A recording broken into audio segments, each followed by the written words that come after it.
So let's go over some flow troubleshooting.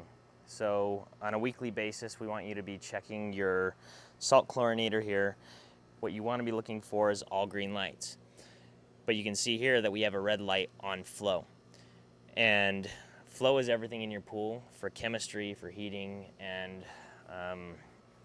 so in essence, if you have low flow, your pool cannot generate chlorine and it can't heat itself. So let's go over how I troubleshoot this. So I like to start over at the pool, and I like to follow the flow of water. So the first thing that you always want to check is your water line. So we want to make sure that our water level is at least halfway up the skimmer to 3/4.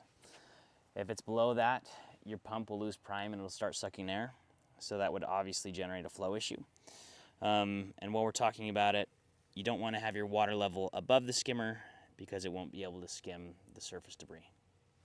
So in your suction line here in your skimmer, we always want to check our basket first. This one we just cleaned out.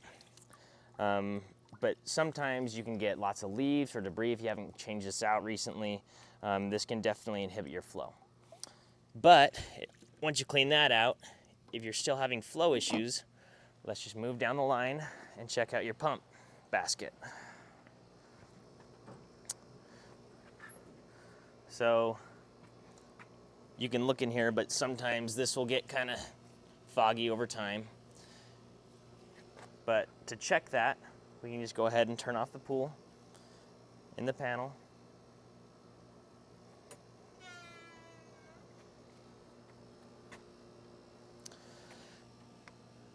Then we can open this up and check this basket. So the finer particles that get through, your skimmer basket can end up in here. So we want to check this one next, clean that out nice and good.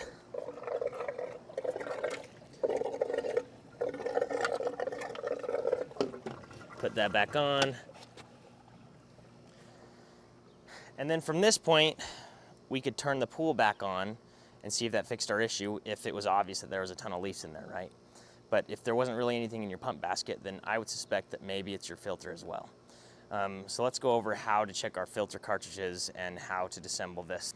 Okay, so before we take off the collar, we want to bleed out the air to release any pressure that may be in here, because this filter should be all the way full of water right now. So with the pressure, and also if you were to pop this off, you could get yourself all wet. So you hear the air start to leak out, and we'll just give that a minute. This is a 420 filter. Some of you may have a 150, which is easier to take off. The 150 just has the pinch release collar. Unscrew it and pop the lid off. This one's similar, however you have to use a socket. So you can use a drill or just a normal ratchet set to get this off.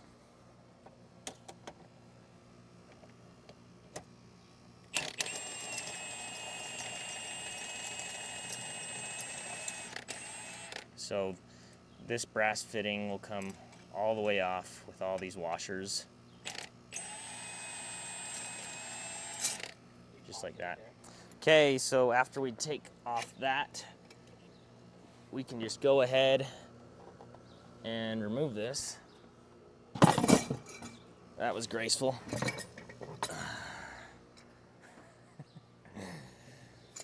All right, and then this filter just pops straight off.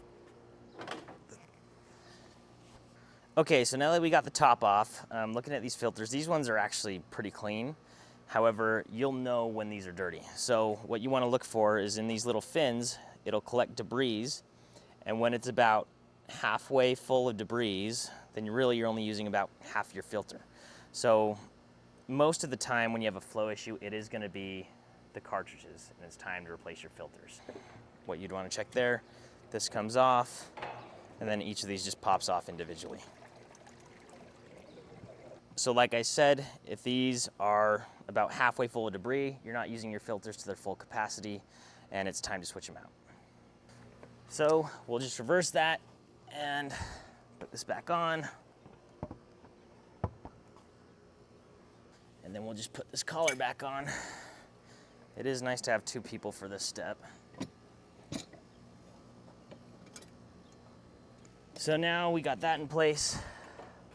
Put our washer back on.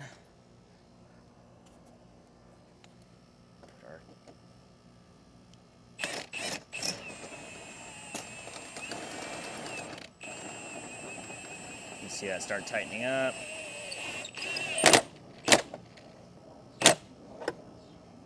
That should be good. So now at this point, we just want to fire the system back up and then see if that fixed our flow issue.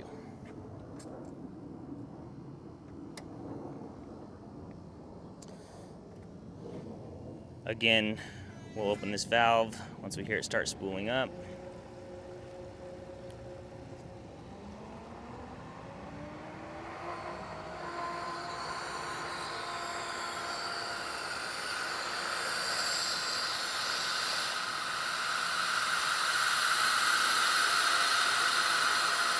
Bleed the air out of the filter.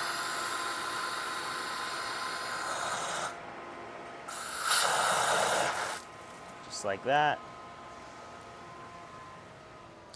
And then it'll take a minute for your salt chlorinator lights to settle on what it'll take a minute for your salt chlorinator lights to get a reading.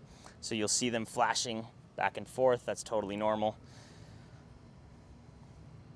And this is the moment of truth if we fixed it.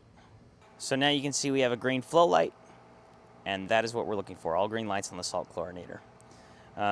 Another tip that you can do if you're having flow issues is you can always just ramp up your pump speed for a quick fix. If you don't have time to do all this troubleshooting, you have a party this evening, you don't have time because you're at work or whatever it is, you can just manually increase your pump speed and that'll force more water through the system. So if you have a super flow pump, it'll have buttons on it. You can go ahead and just ramp up the pump speed on that manually. That's a quick fix. However, if you have an IntelliCenter and Wi-Fi, you can use your app and just manually increase the pump speed there.